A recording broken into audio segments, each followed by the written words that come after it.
¿Cómo les va? Shalom, ubrajá, paz y bendiciones. Qué gusto de estar con ustedes. Y creo que estamos conectados con toda la audiencia. Estamos con nuestro Facebook internacional. Estaría bueno, si quieres, si puedes, escríbenos de dónde nos ves. Compártele a algún vecino, a algún amigo que estamos en el aire. Y estos programas después van a salir de vuelta en Facebook y van a estar en YouTube. Así que los puedes volver a ver. Pero está lindo cuando salimos en el aire y cuando por ahí nos mandan alguna pregunta o algún comentario de lo que hablamos. Hice un programa hace un par de semanas sobre algunos momentos en la vida del rey David. Y hubieron muchos comentarios y preguntas, mucha gente lo vio. Y entonces decidí hoy, vamos a hablar un poquitito del rey David, de una época, la época más difícil, creo yo, del rey David. Si ya era rey, en esta época ya era rey. Sabes, primera de Samuel están los pasajes cuando David esperaba ser coronado. En segunda de Samuel empieza con la coronación de él cuando se va a la tribu de Judá. Acá está el mapa de Israel, ¿sí? En el sur está Judá, y Judá es la familia de David, es de la tribu de David. Por acá, en el sur está la tribu de Judá. Jerusalén, acá en amarillo, ya pertenecía a Benjamín, aunque fue el reino del sur, es el reino de Judá entonces. Y David había vivido primero acá en el centro del país, en cuevas.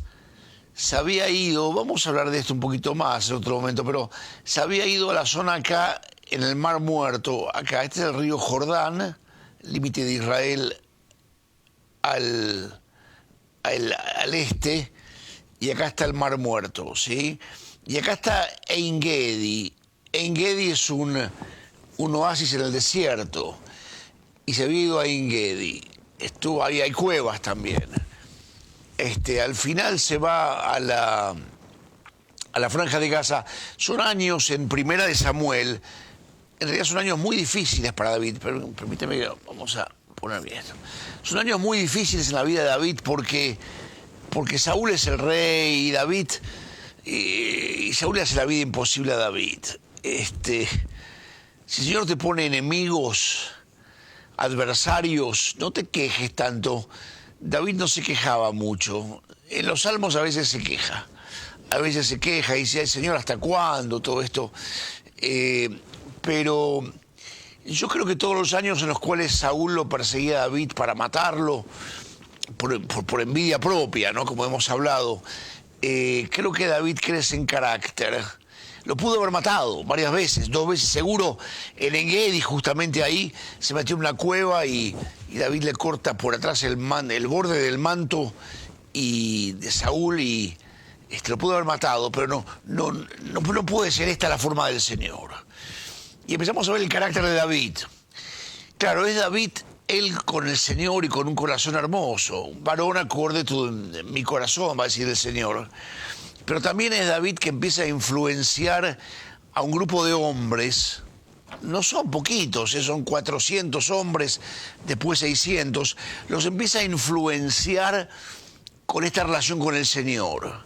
La manera en que él la piensa, la manera en que él se mueve, la manera en que él camina en esta vida. Empieza a ser una inspiración tremenda para estos hombres. Y estos hombres, que al principio en Adulam, si te acuerdas, eran un grupo de endeudados, de afligidos, gente deprimida. Estos hombres, muchos de ellos se van a convertir en los valientes de David. Y van a ser el ejército de David. Así que es lo que el Señor hace en uno, y también como lo que el Señor hace en uno empieza a reflejar en los demás. Son años. No sé cómo habrá sido tu vida. En mi vida hubieron años. Yo les conté, por ejemplo, cuando estaba dando las clases de inglés, que no quería subir a dar las clases, no sabía cómo hacerlo, y todas estas cosas. Y fueron años en los que tuve que esperar en el Señor. Y uno sabe lo que está haciendo. El Señor le trae convicción. Se lo cuenta a otra persona y otra persona, si es inconverso, lo va a mirar, es medio raro. Pero uno sabe que son años de esperar en el Señor, de de tranquilo. Y uno dice, ¿terminarán estos días alguna vez? ¿Cómo va a ser? Porque uno no conoce mucho, recién está empezando a caminar con el Señor. ¿Terminarán estos días alguna vez? Y los días esos terminan. En mi vida fueron 10 días, 10 años. 10 años ahí en Argentina, con la clase de inglés, con la escuela. Fueron lindos, fueron difíciles, fueron bravos. Y después viene una época diferente. De repente el Señor te va a cambiar. De repente ya no había más cuevas, no había más persecución. Ahora estaba en Judá, en su tierra. Las cosas cambiaron. Para mí, de repente, me invitaron a estudiar a Israel, me fui a Jerusalén. De allá, Jews for Jesus, Judíos para Jesús, una organización muy linda. Me llaman a Nueva York. Ya fue diferente después. Hay tiempos en la vida de uno. Mira, uno de los problemas con eso de meter la página al Nuevo Testamento, a la Biblia, que es un pecado, no se puede agregar la palabra del Señor, pero uno de los problemas es que Mateo 1, ¿no? Aparecen las generaciones de David un tiempo, las generaciones de Abraham y las de David y las de Daniel, y hay tiempos con el Señor, tiempos en lugares, no te puedes ir de esos tiempos. En el ministerio de Jesús hubieron 3 años y medio de él aquí en la tierra de ministerio. Se cumplieron y volvió a la gloria con el Padre. Hay tiempos y lugares. Deja que el Señor te mueva, que Él sea el que está a cargo de tus tiempos y de tus lugares. No corras como dice en Argentina, como una gallina sin cabeza. Le cortan la cabeza y sigue corriendo por ahí. Bueno, lo cierto es que pasaron los años. Escribinos dónde nos ves, de dónde estás. Ahora vamos a entrar en una época nueva, ahora se las voy a explicar. Acuérdense que para agosto, septiembre, estamos ya organizando el viaje a Israel. A ver si te gustaría viajar a ver estos lugares. Por supuesto, la cueva de En Gedi está ahí. Vamos a ir a visitar En Gedi. Es lindísimo. Íbamos con la escuela en Israel, con la universidad, cuando estábamos allá, y hace calor, como hoy, miren, manga corta, hoy en Texas, hace calor y humedad, y el agua es limpia, y uno se mete abajo de una caída de agua, hay pescados, y yo me acuerdo que las chicas traían unas latas grandes de tuna, y hacían sándwiches de atún, sándwiches de tuna, que dicen tuna, atún. Y era lo más rico que había comer eso ahí. Vamos a ir a En Gedi, pero no solamente vamos a ir a lugares históricos, todos los viajes hacen eso. No nos vamos aparte a quedarnos algunos días, vamos a ver el tiempo, con alguna familia hispana que viven en Israel, que son creyentes, que están allí, hay hispanos que están trabajando ahí, que son creyentes, hay iglesias hispanas. Vamos a quedarnos con ellos para ver un poquito la obra en Israel. Los hermanos van a República Dominicana y hacen evangelismo, y van a la Argentina, algunos hermanos de acá de Estados Unidos, y hacen actividades, al menos, si no pintan una escuela, algo hacen, ¿no? Social o predicar el evangelio. Y van a Israel. Cuando van a Israel, se la pasan 10 días, 15 días en autobuses, en hoteles de 5 estrellas, van a pasear por acá, por allá, miran todo, sacan fotos, y la obra nada. ¿Cómo puede ser que no tengamos un poquito de agradecimiento y les demos de Jesús a ese pueblo donde ocurrió todo esto? Es que vamos a Israel como un sauna espiritual para mi vida. No, pero no es un sauna espiritual para mi vida. Voy a ver los lugares y entender un poquitito. El texto bíblico está ampliado por el lugar. El lugar me muestra lo que el texto bíblico ya me había dicho. Es hermoso. Pero y hay cosas de arqueología, es hermoso. Pero aparte hay un pueblo que vive ahí. Un pueblo que tiene mucho dificultades. Es un pueblo chiquito rodeado por millones de países árabes que, si pudieran, musulmanes, que si pudieran lo exterminarían a Israel en un momento. Si pudieran tirar una bomba sobre Israel y reventar todo Israel, lo harían en un momento. Ninguna duda. Ya lo han dicho. Y muchas veces. Y entonces ese pueblo que está ahí es un pueblo que necesita... Son judíos, hijos de Abraham, de Isaac y de Jacob, muchos siglos. Hay muchos hispanos, hay muchos judíos de Argentina, hay muchos judíos de toda América Latina, hay judíos americanos, judíos ingleses, de Sudáfrica, de muchas partes. Han ido para allá y está la nueva generación de israelíes. Chicos y chicas, las chicas terminan el high school y en vez de estar ahí comprándose ropa y yendo a la peluquería, tienen que ir al ejército 2 años. Y los chicos 3 años después del high school. Y tienen que andar con el fusil y tienen que andar con botas y con uniforme de militar, verde militar, y en carpas. Y no es lindo, no es Boy Scouts una semana. Después uno quiere dormir en la cama de uno, no en una carpa. Y tienen que hacerlo porque si no tienen instrucción militar y si no están al día con la instrucción militar y si no se forman carácter de soldados, Israel hubiera sido destruido ya. Es muy difícil vivir en Israel, tiene cosas lindas, pero es bravo. Me acuerdo en la escuela secundaria, en Argentina una escuela americana, y todos escribían en el anuario, en el yearbook, al final del año, voy a ir a tal universidad, voy a estudiar allá, voy a hacer esto, quiero hacer esto. Y los chicos israelíes, que había un grupo, decían, tengo que ir a Israel para hacer el ejército y después voy a ver. 3 años es mucho tiempo. Y cuando terminan el ejército terminan agotados y se quieren ir a pasear, a viajar un poco. Muchos van a Perú y bajan hasta Argentina. Estuvieron en carpas 3 años, para ellos viajar es una cosa muy fácil, de mochileros.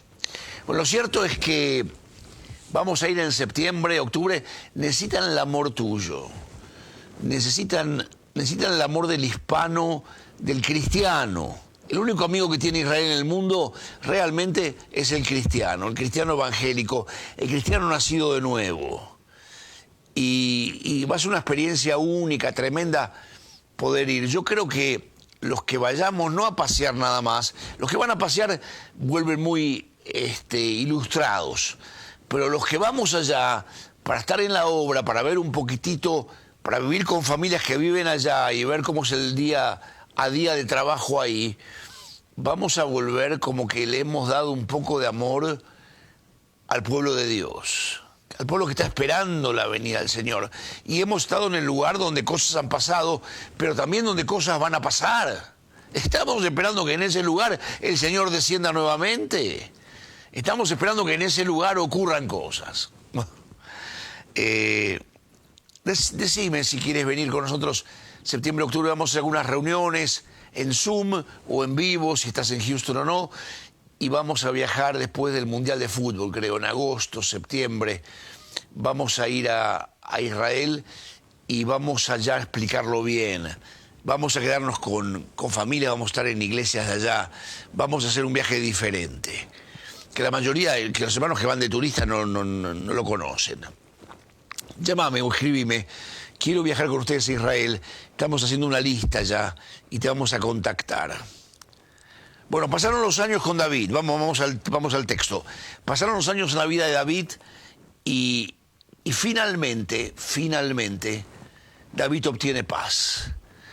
Le tardó años, le costó esfuerzo y finalmente David había santificado, hecho separado a Israel. Había separado el resto de las naciones. Israel era un país fuerte, un pueblo fuerte, y el trono de Israel, de David, era glorioso. El trono de David es el trono de los cielos de Dios aquí en la tierra, representado por David. El rey de Israel no es David, en realidad. El rey de Israel es el Señor. Permíteme.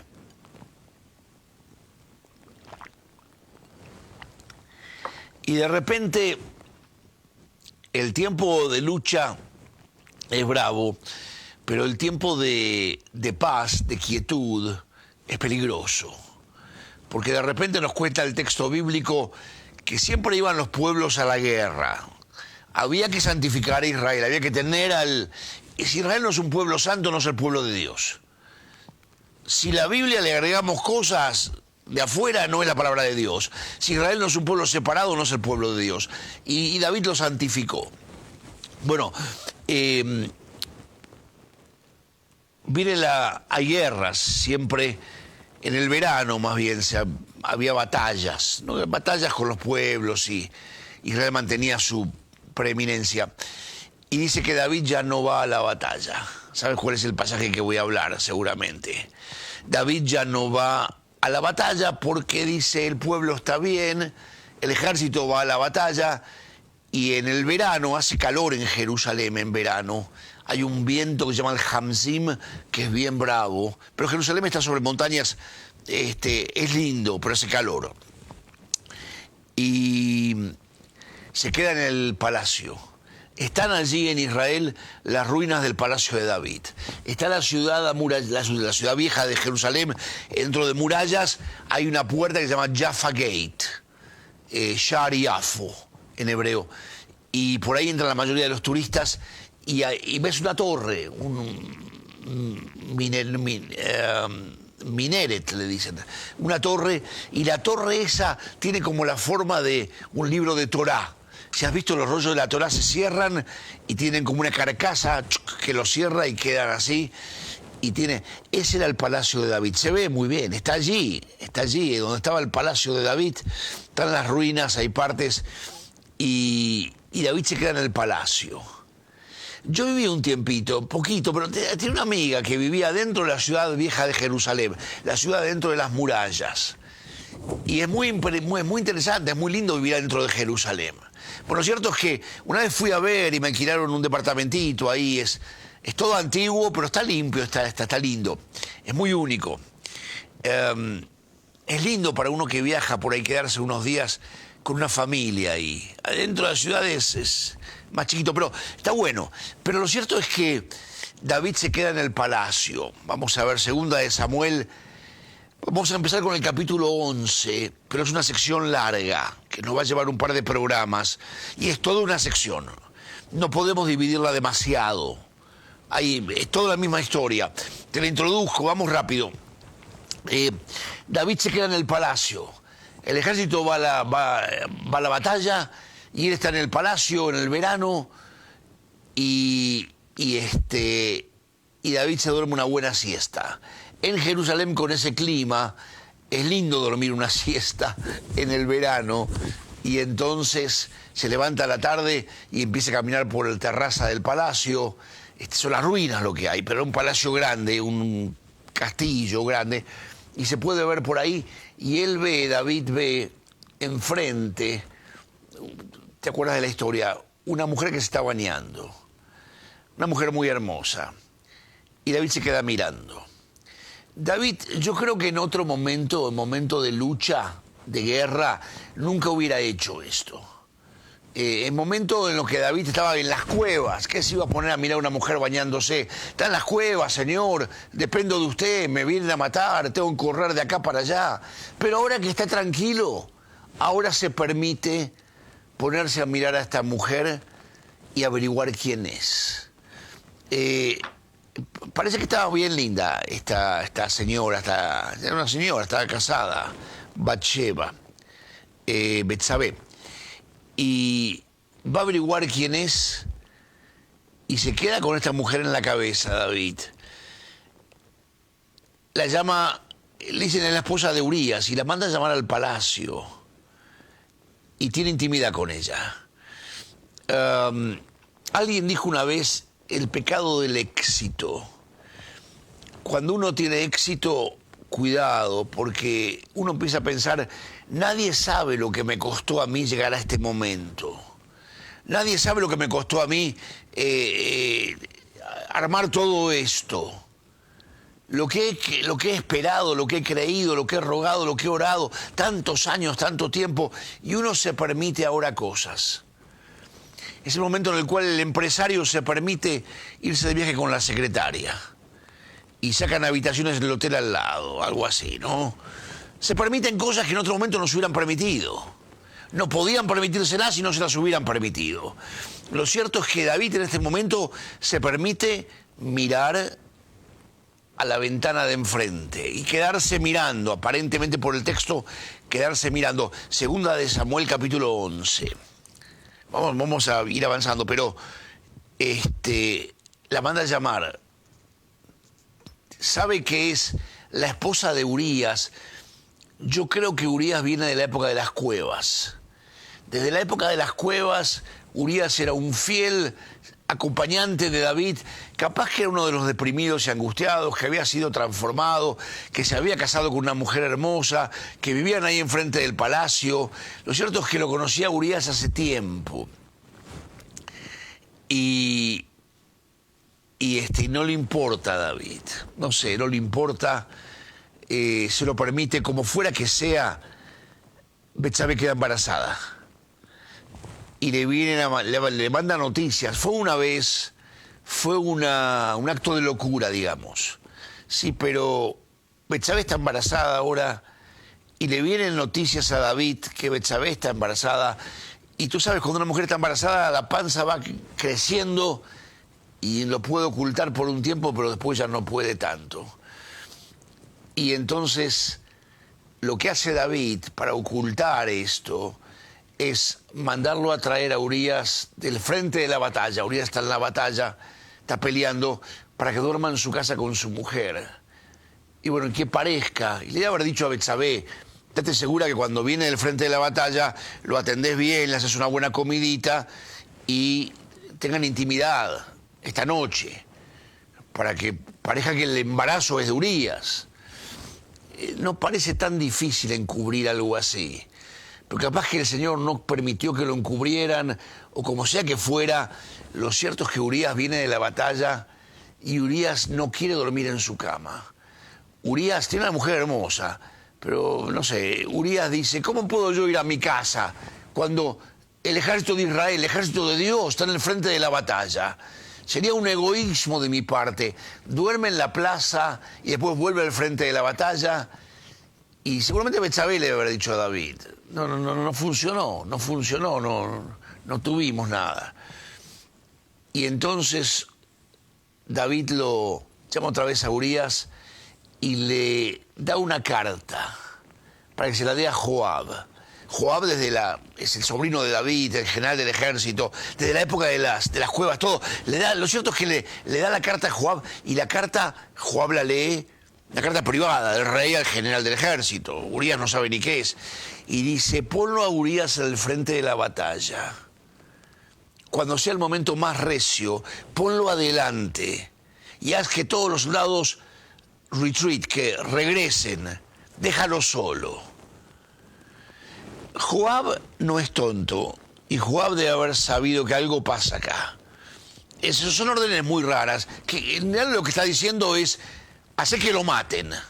Ponerlo en el frente de la batalla, correr todo el ejército, dejarlo solo, que lo maten. Y Joab no entiende nada, pero por algún motivo se lo está pidiendo David, y Joab hace esto y Urías cae muerto. Ahora Betsabé está embarazada y está en luto, una mujer de luto. Falleció su marido, es viuda, y espera un tiempo, y David la trae al palacio y se va a casar con ella, que está viuda, y van a nacer un hijo. Pasó el tiempo, ¿no? Fue pasando el tiempo, y claro, todos pensaron que era un hijo que tenía de Urías. El Señor sabe.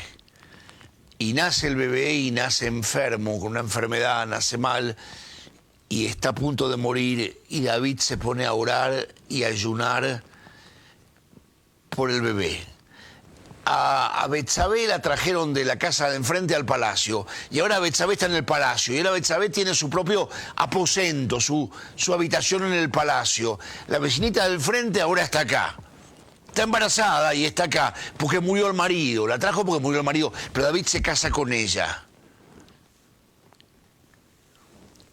Y el bebé se enferma y no está nada bien. Van a orar por él y David se tira ayuna y ora tremendamente. La gente se debe haber preguntado, es el hijo de Urías, que murió en la batalla. Y algo está, el chico va a morir. ¿Y por qué David hace tanta intercesión por este chico? La gente debe haber visto todo esto, todo lo que pasó, obviamente. Pero lo respetaban mucho a David y nadie aparentemente pregunta nada. Y entonces David está tirado, pero la manera en que ora, está tirado, no se lava, no se afeita, no se cambia, tirado orando para que el Señor sane al chico. Y de repente el chico muere, el bebito. Y entonces tienen miedo de ir a decirle a David, el bebé murió, dice, si estaba tan mal, tan afligido cuando vivía, ahora si le decimos que murió va a estar mucho peor. Y entonces no saben cómo decírselo, al final se acercan y dicen, David, el bebé murió. El Señor no contestó tu oración. Y David se levanta y se baña y se asea y se afeita, se cambia. Y le dicen, David, cuando estaba el chico enfermo estabas tan agonizando y ahora que murió se te ve bien. Y David dice, lo que pasa es que yo iré hacia él, mas él no volverá hacia mí. Es el camino de la vida, ¿no? Es el camino de la vida. Cuando mamá falleció, el Señor me dijo, mira, no la molestes, yo que oraba para que volviera. No traigas para atrás. Ella no va a venir hacia vos, pero vos vas a ir hacia ella. Y David se conforta de esa manera. Vamos a tener que seguir un poquito mañana con esto. Voy un poco despacio, pero es una telenovela esto. Parece telenovela hispana, ¿no? Pero es una historia muy especial. Lo cierto es que el chico murió. David la consuela a su mujer y todo pasó. Y aparentemente David ocultó su pecado. No le dijo nada a nadie, le salió bien la cosa, no le salió bien la cosa. Mañana vamos a seguir y vamos a ver qué es lo que pasa. No nos sale bien la cosa cuando ocultamos nuestro pecado, aunque pensamos que nadie se dio cuenta y aunque no las arreglamos. No fue bien, no nos fue bien. Mañana seguimos. Shalom Ubrajá, paz y bendiciones.